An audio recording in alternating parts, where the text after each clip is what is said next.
Welcome to Self-Taught, where former foster youth, like myself, share our real-life experiences with sex, health, and life. Hosted by the Reproductive Health Equity Project, these are some conversations we wish we'd had earlier. In this episode, I'm joined by Alexis to talk about the challenges of finding a sense of belonging while in foster care, particularly for someone who's multiracial. Hi, welcome. I know you had mentioned something that's important to you that you want to talk about is like this concept of diaspora. Like, what does that mean as a concept for, I've only ever heard it used really on this big societal level kind of thing, but obviously this is something that's prevalent in your own life. So maybe we can kind of compare the two and see how that's, I think, incredibly relevant to foster kids. For me, I feel like from a really young age, I felt like people already assumed different things about maybe how the world functioned or how things were supposed to go. A lot of people don't realize how close things like segregation were. Like my foster mom desegregated her school. And so being a mixed race person in the 90s was not like how it is today. It wasn't really celebrated. It was kind of like embarrassing. And then it was even more like challenging to navigate predominantly white, more affluent spaces, especially when, you're dealing with kids. And I remember one time when I was taking a test, I was crying so much because we had like a mom and like teacher tea thing where like all the parents come and have tea with the kids and the teachers. It's kind of like an open house, but not really. It's more like a beginning of the school year thing to kind of get people acclimated.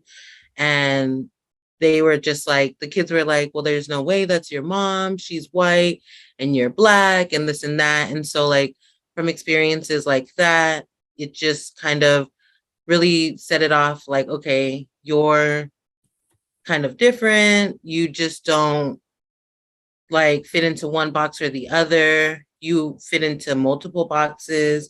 And no matter like, I feel like where I meet a lot of different mixed race people, they kind of feel the same. And it doesn't matter what races you're mixed with. It's kind of like, well, I don't feel like I'm fully with this culture and I don't feel like I'm fully with this culture. I'm somewhere in between.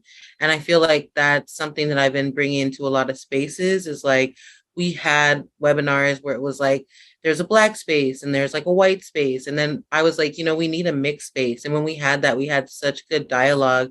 And there was like so many different races there, like Filipino and this and Hispanic and that. And like, it was just really interesting to see that like we come from different backgrounds, but we all experience similar things. And people don't realize that because they always want you to just check one box. Wow. Okay. Yeah. So it sounds like being able to identify with that concept kind of is this balance of like, yeah, I can fit in anywhere more, more or less. I can fit anywhere, but I really don't belong anywhere. And that's hard. And I think not only people of mixed race, but I think that's really relevant to people that are in foster care. I know I lived with like a dozen different families and I've seen different like ways of life. And so because of that, like politically and otherwise, I'm very moderate. I see everything, but I don't necessarily agree wholeheartedly with any one kind of belief system.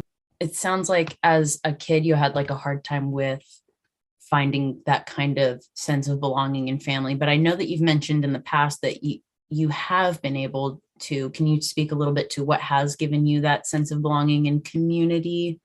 So yeah, even though I was in like 12 different foster homes, I feel like there was only the two that really kind of taught me a lot and like made me really feel like valued, respected, and made me feel like my life was important and what I had to say was important.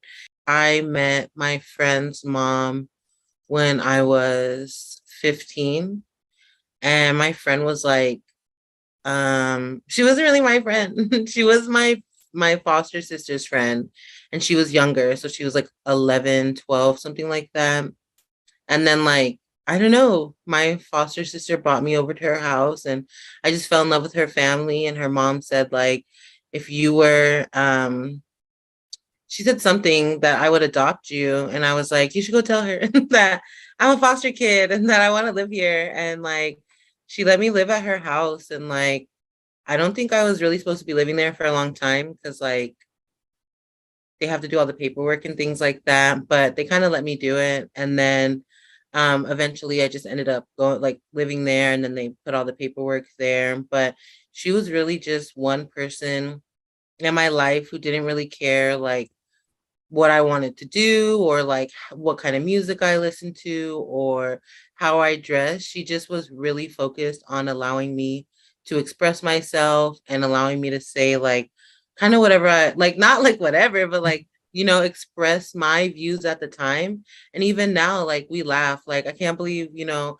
I used to think that way or I used to feel that way. She never like tried to make me feel like what I was saying or thinking was wrong or anything. She just let me say and do what I wanted and like really express myself. And that's where I feel like I kind of found my voice is because she allowed me to do those things. And a lot of times in foster care and just being a Black woman, like it's really easy for people to try to suppress your voice and say, like, you don't know what you're talking about, or you don't know what's best for you. Like, you're only this old. And it's like, maybe I don't know 100% what's best for me because I don't have all the information because they don't always give it to you.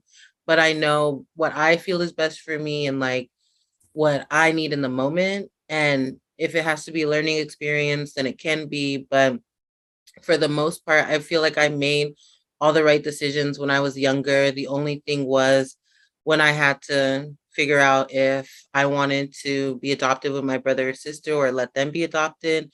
And I made a huge mistake allowing them to be adopted without me, I feel like. But I mean, it's something that you learn from for sure. That's an impossible decision anyway. Yeah. So whenever faced with things like that, I'm like, well, this is really hard, but the good news is that you really can't pick wrong because you couldn't possibly really know, you know? Right.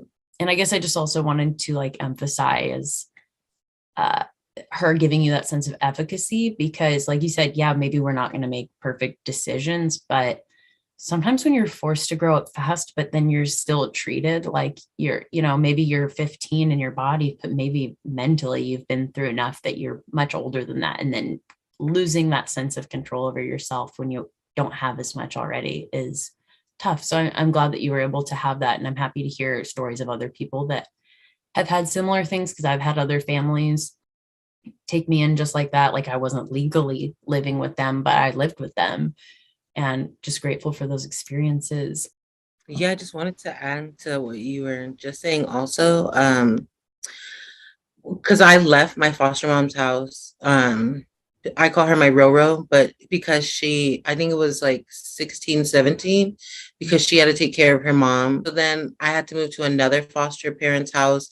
And I really appreciated her because that's where I kind of spent a lot of my teenage years and then a little bit into my like until I turned like 19, so a little bit into like my adulthood, as they call it. And she allowed me to like take the bus, make decisions for myself, and like have that autonomous like thing about me and about mainly all the foster youth that she took care of because she was one of the people who taught me like how are you supposed to like expect people to go out into the world and be productive citizens if you just held them back the whole time. Like you can't even go up the street to get a bag of chips. So how do you even know how to do that in your adult life? Like you don't know how to take the bus and you're like 18 and people are looking at you like you don't know how to take the bus, but it's like if no one ever allowed you to take the bus, no you don't. Like I remember my friend crying because he all he ever had was his parents give him things, and when his car broke, well he actually got it taken away from him. He had to take the bus and he started crying and he was like, I can't believe I had to take the bus, blah blah blah, and I had to like help him, and I'm like, well, this is what I've been doing, you know, since I was like He's like, this is terrible. You're like, this is my daily. This is my right, Tuesday. It's right. okay. Yeah. I'm like it's gonna be okay, like It's fine. But it's like, like if you're not given those decisions and like those experiences, then like you end up like my friend, like you don't know what to do. And like it takes a lot of time to catch up after, if, like in your adult world, and you don't have that time. You've mentioned before that, like you said, like you actually wanted to be put in foster care, like, please adopt me. And you haven't said it here today, but you have said that, you feel that CPS came to your house, but was more lenient towards your mom than maybe they should have been. And I wondered if you could speak a little bit to that. Foster care and how they treated me when I was with my mom is that, I did, like, my mom was a horrible person. She was, I mean, she's still alive and everything, but I don't talk to her, and she's like very, very horrible and toxic for me to be around her. We just will never ever get along because she just doesn't fully comprehend like the consequences her actions had and the trauma. I understand she had her own trauma that she didn't work through properly, but that affects all of us. And like she doesn't understand that, and she's not taking accountability for that. And that's why like I can never talk to her. But like when we were even in cases, it was like the social workers were trying to do all that they can to get us back to her. I remember her like later on like laughing with me and telling me like I remember like faking those drug tests, and I don't know how you can do that. Like, I just don't know. Like, how do you have access to do all these things when like people are supposed to be watching you in those things in the like area where you're supposed to be collecting urine and like supposed to make sure that things like that don't happen? So how was she able to get away with that?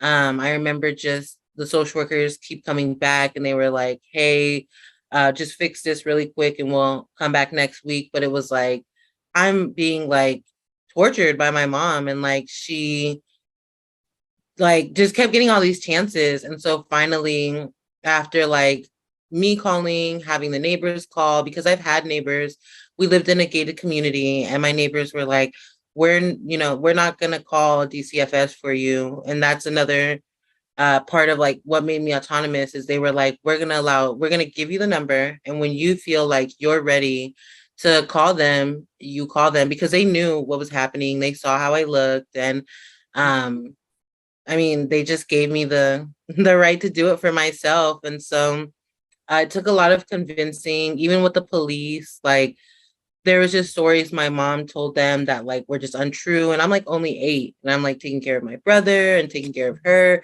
So it's like I don't understand how I became like the caretaker.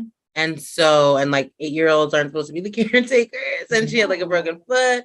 And like it was so many things against her that like factored into this is neglect and abuse. And like look at our house, and it's like was once very clean and nice, and now it's kind of like falling apart because she got more heavy into drugs, less heavy on watching us. I became the main person watching everyone.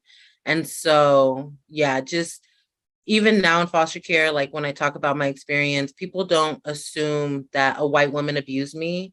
And that's what I try to tell them, because it's not, they love marking that I was Black, but they never put the other side to it. And it's like the other side is important too, because that's who abused me. And like my dad is African, but he was deported. And I feel like if he wasn't deported, then he would have been able to take care of us. Wow, I didn't know that about your dad. I mean, you've mentioned that he's African before, but dang. Mhm. Wow. So sorry. That's really sorry. And also props to you because you're a badass. I've spent a lot of my life living places where I'm not really wanted and stuff. And even earlier today, my roommate, he wrote on the whiteboard something like, hey, we need to have a roommate meeting, right? And this is like the best roommate situation I've ever had, and my car's been busted, so for like 3 days this has been sitting on the whiteboard and we haven't been able to. And he's like, okay, I know you're really nervous because you need to go into this, but I think that we should just do this now. And I was like, you're kicking me out. He was like, what? No. And I was like, oh, sorry, that's probably some childhood trauma shit. So yeah, those kinds of things that really like stick with you. I think there is a level of thought that's totally universal of just having this feeling like maybe I don't really belong anywhere, kind of. I always think about I think it's sort of like a line on Rick and Morty or something. And he just said, and it's, they have those one-liners that really stick with you. And he says, nobody really belongs anywhere. Just come and watch TV. And you're like, oh, wow. Yeah. Like that's kind of just something that we tell ourselves, and we're trying to find this. And even though it's important, I mean, really important, it's all sort of illusory too, and we can decide for ourselves. Nobody really belongs anywhere, so everyone really belongs everywhere. So if you don't like it, get out. You know what I mean?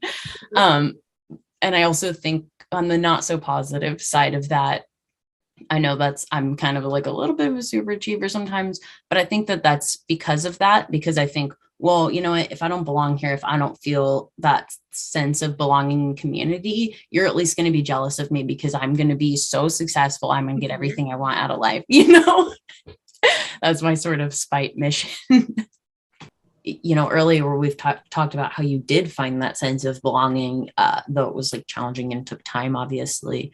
And I guess I'm wondering a little bit about, in those moments where you didn't have that, what did you have when you didn't have that sense of belonging? What helped carry you through, and how did you deal and cope with all that? For me, I feel like I have a problem still feeling like I belong in like life. And so I kind of remember when I was first in foster care, like people don't really assume that like rich people have problems or could really even get their kids taken away, even though that's like untrue. And so like when I first got into foster care, I remember I never made beds. Like I had nannies, we had maids, like I just I don't know. And so like people were like, what do you mean? Like you had nannies and maids and like you don't know how to make a bed, you don't know how to wash dishes, like no, I don't.